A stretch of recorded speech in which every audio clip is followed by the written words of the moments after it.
Kryetari i Partisë Demokratike Shqiptare Sali Berisha në vazhdim të turit të tij elektoral në jug të vendit, në kuadër të zgjedhjeve të 11 majit, zhvilloi një takim elektoral me banorët në Borshë.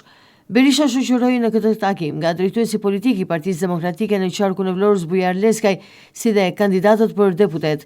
Berisha u foli banorëve të Borshit për programin e Partisë Demokratike, si dhe Aleancës për Shqipërinë Madhështore. Kreu i PD-s premtoi përgjysmimin e taksave për biznesin e vogël. Ai tha se energjia dhe uji do të kenë çmime të ulta, ndërsa premtoi po ashtu edhe për fermerët.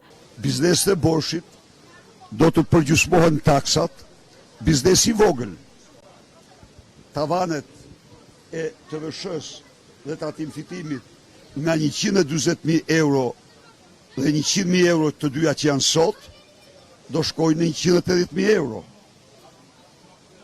Bashkit nuk do mund vendosit kur tarifa dhe taksa me shumë se 1% të xhiros. Energjia do ullet të 6 lek, uj do përgjysmohet, tarifa, pra do krijojmë një hapësirë të re për biznesin.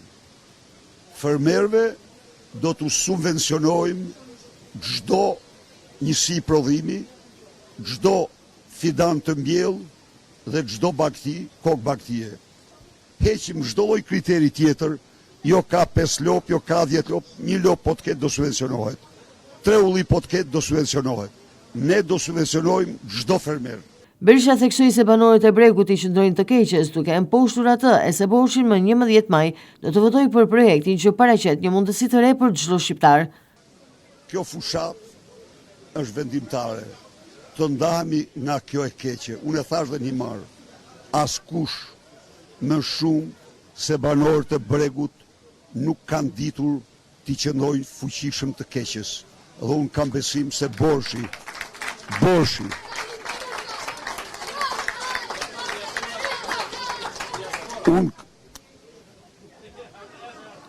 unë kam besim se Borshi dhe gjithë Bregu dhe gjithë Shqipëria me 11 maj do votojnë.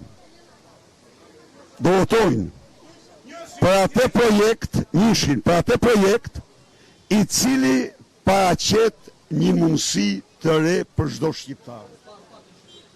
Paraqet një mundësi të re për çdo shqiptar, për çdo të ri që të ndërtojë ëndër në Shqipëri, për çdo pensionist të jetojë me dignitet, për çdo fermer të ketë sukses në fermën e tij, për çdo biznes të zgjerojë biznesin e tij, pra për Shqipërinë në tërësi të ngrihet lartësinë e potencialeve të saj të një Shqipërie madhështore.